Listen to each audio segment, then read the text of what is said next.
ശാസ്ത്രീയ ഉപനിഷത്ത് പഠനം ക്ലാസ് 173.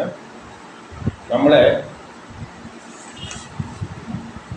ഈശാവാസ്യോപനിഷത്ത് 53-ാമത്തെ ഉപനിഷത്തായിട്ട് ഈശാവാസ്യോപനിഷത്താണ് നോക്കുന്നത്.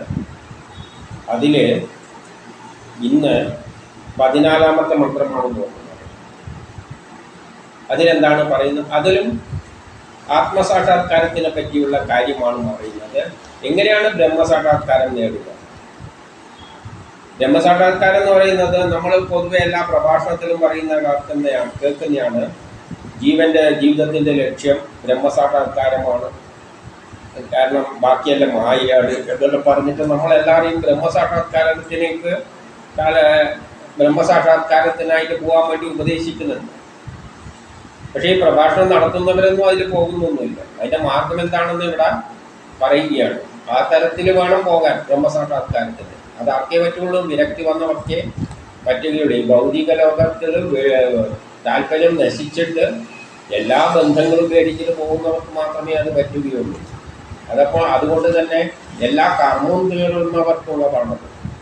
എല്ലാ കർമ്മവും തീർന്നവർക്ക്, ഇനി ജന്മത്തിലൊന്നും ചെയ്യാനില്ലാത്തവർക്ക്, അല്ലാത്തവരെല്ലാം ഭൗതിക ലോകത്തിൽ ജീവിക്കേണ്ടവരാണ്. അപ്പൊ ഇതിലെന്താണ് പറയുന്നതെന്ന് നോക്കാം. സംഭൂതിം ച വിനാശം ച യസ്തദ് വേദോ ഭയം സഹ വിനാശേന മൃത്യും തീർത്വാ സംഭൂത്യാമൃതമശ്നുതേ. യാതൊരുവൻ നിത്യനും അവിനാശിയും സർവവ്യാപിയും സർവത്തിനാധാരവുമായ ആ പരമേശ്വരനെ മാത്രം സത്യമായി കണ്ട് മറ്റുള്ള എല്ലാവിധ ദേവകൾ, പിതൃക്കൾ, മനുഷ്യർ മുതലായ യോനികളെയും ഭോഗവസ്തുക്കളെയും വിനാശ സ്വഭാവത്തോടു കൂടിയവനായും ദുഃഖദായകങ്ങളായും കണ്ട് ശാസ്ത്രനിശ്ചയപ്രകാരമുള്ള കർമ്മങ്ങളിൽ മുഴുകുന്നുവോ, അവൻ്റെ വികാരങ്ങളെല്ലാം നശിച്ച് അന്ധകരണം ശുദ്ധമാകുന്നു. അവൻ മൃത്യുവെ മറികടന്ന് ജഗദീശ്വരനെ പ്രാപിക്കും. ഇവിടെ എന്താ പറയുന്നതെന്ന് വെച്ചാൽ, യാതൊരുവൻ നിത്യനും അവിനാശിയും. അപ്പൊ നിത്യനായി എന്നും നിലനിൽക്കുന്നത് എന്തേ ഉള്ളൂ? ആ ബ്രഹ്മമാണ്. പ്രപഞ്ചഭേദിൽ നിന്നുണ്ടായ അതാണ് ബ്രഹ്മം. ആ ബ്രഹ്മം ഒരിക്കൽ പ്രപഞ്ചമായി മാറും, പിന്നെ തിരിച്ചങ്ങോട്ടേക്ക് തന്നെ പോകും. പക്ഷേ അതിൽ നിന്ന് ഒരു അംശമാണ് വന്നിട്ട് പ്രപഞ്ചമായി മാറിയിട്ട് അതിലേക്ക് പോകുന്നത്. ഒരു സമുദ്രത്തിൽ കുമളി ഉണ്ടായിട്ട് അതിൽ പോകുന്ന മാതിരി മാത്രമേ ഉള്ളൂ. ആ ബ്രഹ്മം എന്ന് പറഞ്ഞാൽ നിത്യനാണ്, അതവിടെ ഉണ്ട്. അവിനാശിയാണ്, അതിനൊരിക്കലും നാശം സംഭവിക്കുന്നില്ല.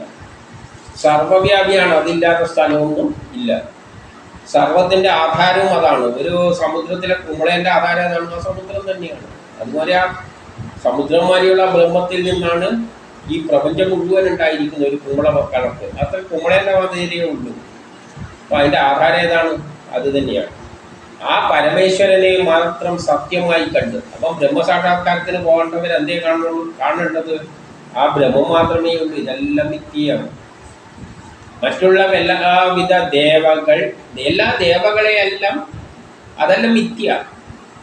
ബ്രഹ്മം, പരമേശ്വരനായ ബ്രഹ്മമേ ഉള്ളൂ. ബാക്കിയുള്ള ദേവതകൾ എന്തെല്ലാം നമ്മളിന്ന് ആരാധിക്കുന്ന ദേവകളും പിതൃക്കൾ, മനുഷ്യർ മൂലായ യോനികളെയും ഭോഗവസ്തുക്കളെയും വിനാശ സ്വഭാവത്തോടുകൂടിയതായി കാണണം. അപ്പൊ ബാക്കിയുള്ള ദേവതകളെല്ലാം തന്നെയാണ് എന്താണ്? വിനാശം നശിക്കുന്നതാണ്. ബ്രഹ്മമേ സാധ്യമായിട്ടുള്ളൂ. എല്ലാം ഈ നമ്മൾ ഈ ആരാധിക്കുന്ന ദേവകളെല്ലാം അതെല്ലാം ഓരോ കഥാരൂപത്തിൽ അവതരിപ്പിച്ചതാണ്. ദേവകൾ എന്ന് പറഞ്ഞാൽ വേദത്തിലെ ദേവകൾ എന്ന് പറഞ്ഞാൽ പ്രപഞ്ചത്തിലുള്ള എല്ലാ വസ്തുക്കളും ദേവതകളാണ്. കാലവും ദേവതയാണ്. അപ്പം കാലത്തെയാണ് ഓരോ കാലത്തെ രാമകഥ, കൃഷ്ണകഥ എന്നെല്ലാം പറയുമ്പോൾ ഓരോ കാലത്തെയാണ്. ഇപ്പം ഗോത്ര കാലഘട്ടം, കൃതയുഗം, ത്രേതായുഗം, അങ്ങനെ കുറേ കാലഘട്ടം ഉണ്ടല്ലോ. ആ കാലത്തെയാണ് ഈ ദേവതകളായിട്ട് കഥയിൽ ചിത്രീകരിച്ചത്. അപ്പം അതെല്ലാം തന്നെ എന്താണ്? ഓരോ കാലഘട്ടം കഴിയുമ്പോൾ അതങ്ങ് തീരും. അപ്പം എല്ലാവരെയും ഭോഗവസ്തുക്കളെയും വിനാശ സ്വഭാവത്തോടു കൂടി കാണണം.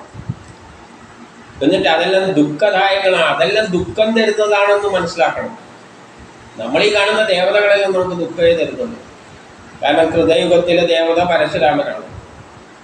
ആ കാലഘട്ടം പരശുരാമനാണ്. കൃതയുഗത്തിൽ എത്രമാത്രം മനുഷ്യർ കഷ്ടപ്പെട്ടിട്ടുണ്ട്, അടിമകളെ പോലെ ജീവിക്കേണ്ടി വന്നിട്ടുണ്ട്. ത്രേതായുഗം വന്നപ്പോൾ ആ കാലഘട്ടത്തിൻ്റെ പ്രത്യേകതയാണ് രാമകഥയിലൂടെ പറഞ്ഞത്. കൊളോണിയൽ സഞ്ചാരി വന്നത്, വിദേശികളെല്ലാം വന്ന ആധിപത്യം, വിദേശ അടിമത്തത്തിൽ, അതിൽ നിന്ന് കാലം എന്ത് ചെയ്തു, നമ്മളെ രക്ഷിച്ചു കൊണ്ടുപോയി.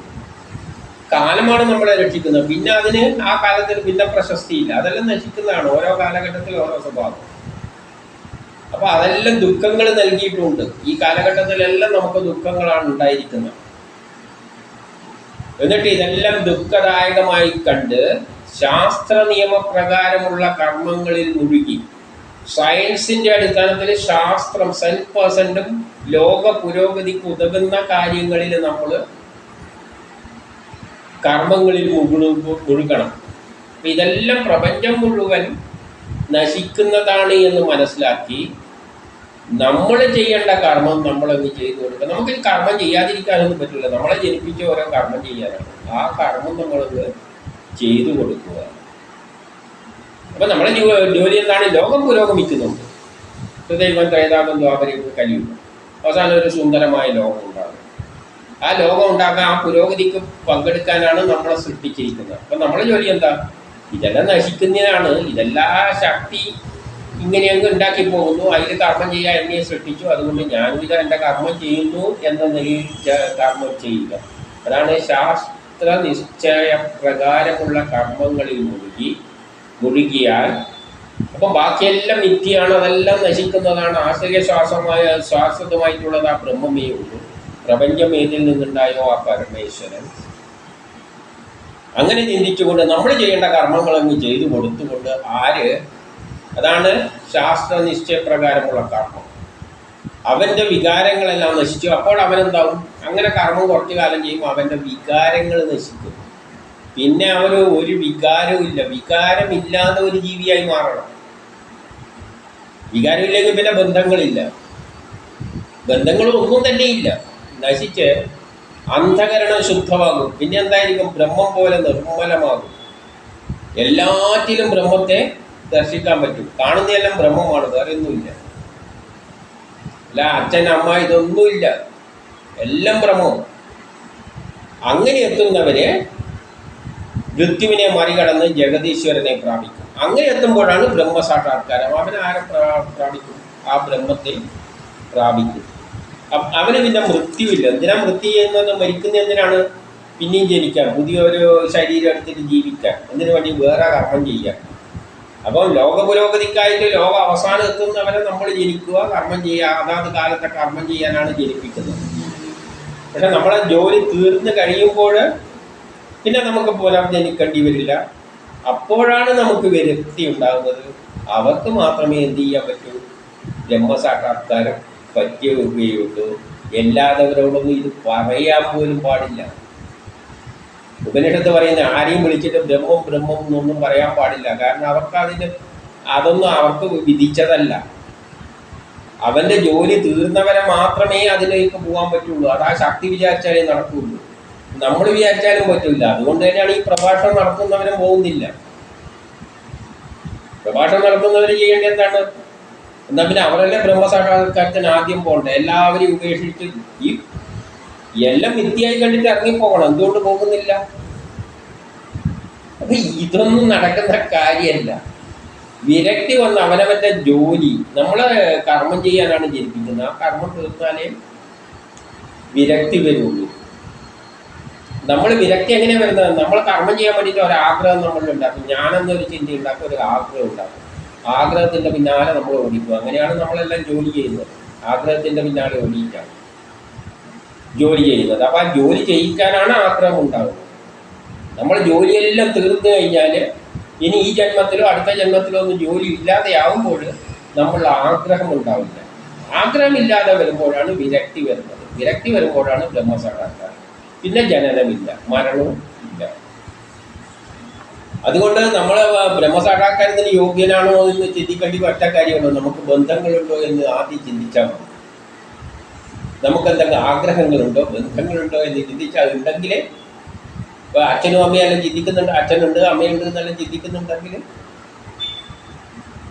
നമുക്ക് ബ്രഹ്മസാക്ഷാത്കാരം വിധിച്ചല്ല. വേദവ്യാസൻ്റെ മകൻ ബ്രഹ്മസാക്ഷാത്കാരം നേടിയപ്പോൾ അച്ഛനോട് പോലും പറയാതെ ഒരൊറ്റ പോക്കാണ് പോയതെന്ന് ഭാഗവതത്തിൽ പറയുന്ന കാണാം. അച്ഛൻ പിന്നെ പിന്നാലെ ഓടിയിട്ട് മോനെ മോനെ എന്ന് വിളിച്ചിട്ട് ഒന്നും കിട്ടിയില്ല. പിന്നെ ചെടികളാണ് സംസാരിച്ചത്. കാരണം അവനെന്തായിപ്പോയി? പ്രപഞ്ചമായി മാറിപ്പോയി. അവനെല്ലാം ബ്രഹ്മമായി പോയി. പിന്നെ അവനില്ല. അപ്പൊ അതാണ് ആത്മീയം. വേറെ ഒരു വഴിയിലൂടെ ആത്മീയം കിട്ടില്ല.